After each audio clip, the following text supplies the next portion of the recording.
जय हिंद बच्चों।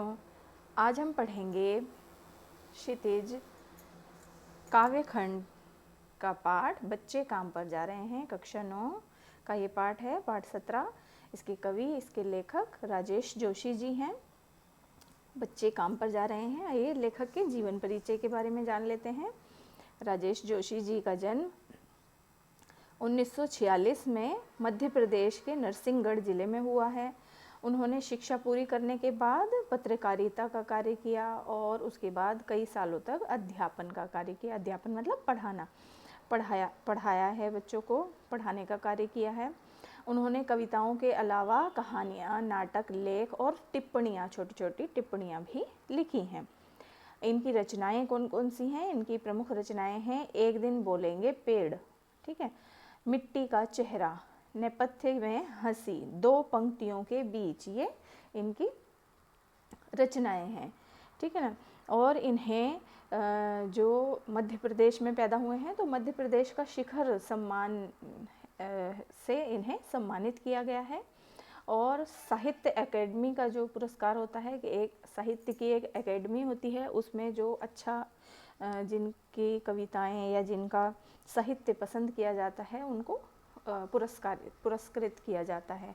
तो साहित्य एकेडमी पुरस्कार भी इनको मिला है, ठीक है। अब इस कविता में लेखक ने क्या बताया है कि छोटे छोटे बच्चे हैं जो उनका बचपन छिन गया है, कि उन्हें मजबूरी में काम पर जाना पड़ रहा है।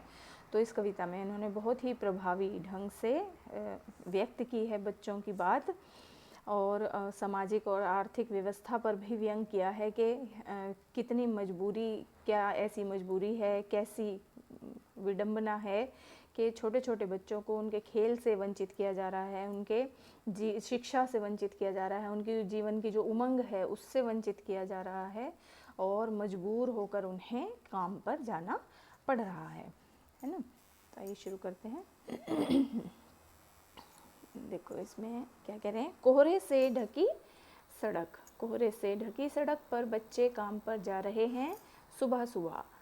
अब ये पंक्तियां पढ़ने से ही पता चल रहा है कि कैसा समय है, सर्दियों का समय है और बहुत ज़्यादा सर्दी है, अत्यधिक सर्दी है, और उसमें क्या है, कोहरा पड़ रहा है, और उस कोहरे से ढकी हुई सड़क पर छोटे छोटे बच्चों को काम पर जाना पड़ रहा है। ये देखिए छोटे छोटे बच्चे हैं, ये कुछ कुछ सामान उठाए हुए हैं, ये काम पर इनको जाना पड़ रहा है। सुबह सुबह, सुबह का समय है और कोहरे से ढकी हुई सड़क है, उस पर बच्चों को काम पर जाना पड़ रहा है।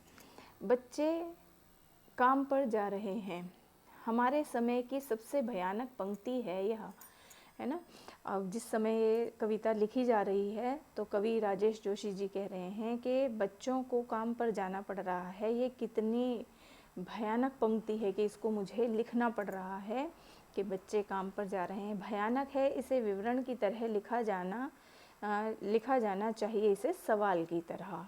काम पर क्यों जा रहे हैं बच्चे, कि ये भयानक है और इसे विवरण की तरह लिखा जाना चाहिए, इसे सवाल की तरह। काम पर क्यों जा रहे हैं बच्चे,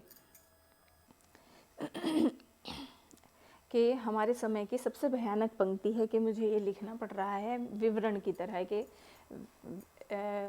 व्यक्त कर रहे हैं हमारे सामने, कि बता रहे हैं, लेकिन इसको सवाल की तरह लिखा जाना चाहिए।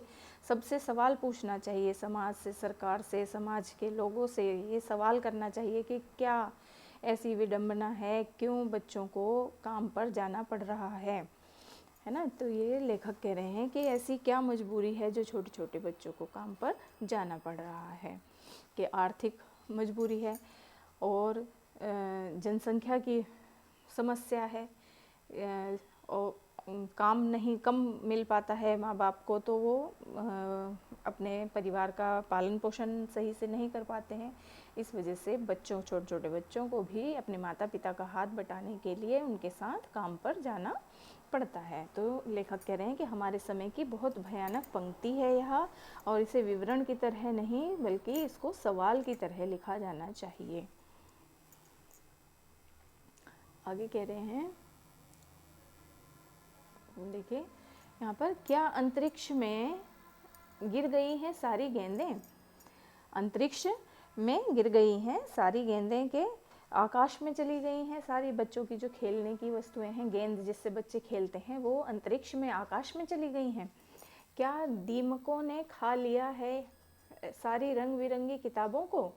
क्योंकि दीमक लग जाती है, एक छोटा सा कीड़ा होता है दीमक, वो किताबों पे भी लग जाता है, और लकड़ी का जो सामान होता है उसमें भी लग जाती है दीमक। तो दीमक एक छोटा सा कीड़ा होता है। तो ये कह रहे हैं क्या दीमकों ने खा लिया है सारी रंग बिरंगी किताबों को? रंग बिरंगी इसलिए कहा है कि छोटे बच्चों की जो किताबें होती हैं वो बहुत रंग बिरंगी होती हैं, उसमें तरह तरह के चित्र बने हुए होते हैं किताबों में। तो कि जो छोटे बच्चों की किताबें हैं उन्हें दीमकों ने खा लिया है। क्या काले पहाड़ के नीचे दब गए हैं सारे खिलौने? कि काला पहाड़ है और बड़ी सी चट्टान पहाड़ है और उसके नीचे बच्चों के खिलौने दब गए हैं। क्या किसी भूकंप में ढह गई हैं सारे मदरसों की इमारतें? कि कोई भूकंप आया है अचानक से, भूकंप प्राकृतिक आपदा है ये, कि भूकंप आया है और उससे क्या हुआ है कि सारी मदरसे मतलब कि जो स्कूल होते हैं, उर्दू के स्कूल या पाठशालाएं जिनको कहते हैं, तो वो उनकी जो इमारतें हैं, जो बिल्डिंग बनी हुई है, जो स्कूल के इमारत है, वो भूकंप आने से ढह गई है ना, गिर गई है। ढहना मतलब गिर गई है क्या इमारतें सारी? क्या सारे मैदान, सारे बगीचे और घरों के आंगन खत्म हो गए हैं एकाएक? कि जितने भी घर हैं उनके आंगन जहाँ पर बच्चे खेलते हैं, जहाँ बगीचों में खेलने के लिए बच्चे जाते हैं, मैदान में खेलने के लिए बच्चे जाते हैं, वो सब खत्म हो गए हैं क्या एकाएक? कवि कह रहे हैं कि ये सब चीज़ें क्या खत्म हो गई हैं। तो फिर बचा ही क्या है इस दुनिया में? तो फिर बचा ही क्या है इस दुनिया में? कितना भयानक होता अगर ऐसा होता। भयानक है, लेकिन इससे भी ज़्यादा यह कि हैं सारी चीज़ें हज़्ब मामूल। के ये कह रहे हैं लेखक कि कितना भयानक होता, प्रश्न चिन्ह लगा हुआ है ना, कि ये सारी चीज़ों के बारे में बता रहे हैं कि गेंदें उनकी अंतरिक्ष में चली गई हैं, किताबों को दीमकों ने खा लिया है, रंग बिरंगी किताबों को, हैं, और भूकंप से सारे जो स्कूल हैं, उर्दू के स्कूल, पाठशालाएं और ये सब मदरसों की इमारतें ढह गई हैं भूकंप से। तो कह रहे हैं कि तो फिर बचा ही क्या है अगर ऐसा हो गया है, तो फिर दुनिया में और बचा ही क्या है? कितना भयानक होता अगर ऐसा होता है। कि मतलब वो तो अभी कल्पना कर रहे हैं कि ऐसा हो गया है, लेकिन ऐसा अभी हुआ नहीं है, भयानक है। लेकिन इससे भी ज़्यादा यह है कि सारी चीज़ें हज़्ब मामूल के ज्यों की त्यों हैं, यथावत हैं।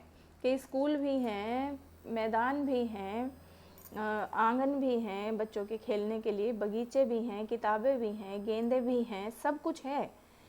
लेकिन फिर भी मजबूरी में बच्चों को जाना पड़ रहा है। तो कितनी भयानक स्थिति है कि छोटे छोटे बच्चों को काम पर जाना पड़ रहा है। कि हज़्ब मामूल मतलब कि सारी चीज़ें यथावत हैं, स्कूल की बिल्डिंगें भी हैं, मदरसे भी हैं, खिलौने भी हैं, किताबें भी हैं, बगीचे हैं, मैदान हैं, सब कुछ है, लेकिन फिर भी बच्चों को काम पर जाना पड़ रहा है। पर दुनिया की हजारों सड़कों से गुजरते हुए बच्चे, बहुत छोटे छोटे बच्चे काम पर जा रहे हैं।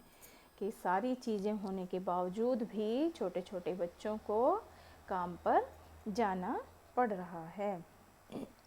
कि ऐसा क्यों है, क्यों जाना पड़ रहा है? तो इसमें क्या है कि माँ बाप सोचते हैं कि चलो हमारा बच्चा तो नहीं जा रहा है, गरीब के बच्चे हैं, जा रहे हैं, जाने दो, हम भी एक दो काम करवा लेते हैं इनसे, है ना। ऐसा होता है ना कि कई घरों में भी काम करने के लिए छोटे छोटे बच्चों को रखा जाता है।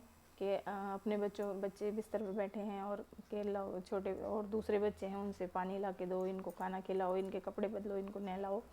इस तरह से भी छोटे छोटे बच्चों को काम पर रखा जाता है। और कारखानों में भी रखा जाता था। तो संविधान में इसके लिए एक वो बनाया गया था कि संविधान में 14 वर्ष से कम उम्र के जो बच्चे हैं उनको कारखानों में नहीं, काम पर नहीं भेजना चाहिए और उस पर कार्रवाई की जा सकती है, ठीक है ना। तो इसमें अनुच्छेद 24 है संविधान में, उस अनुच्छेद में लिखा गया है कि बालक बालिकाएं जो 14 वर्ष से कम उम्र के हैं उनको काम पर नहीं भेजना चाहिए। अगर आप कहीं ऐसा देखते हैं तो आपको शिकायत करनी चाहिए। तो आशा करती हूँ ये कविता आपको समझ में आ गई होगी। धन्यवाद।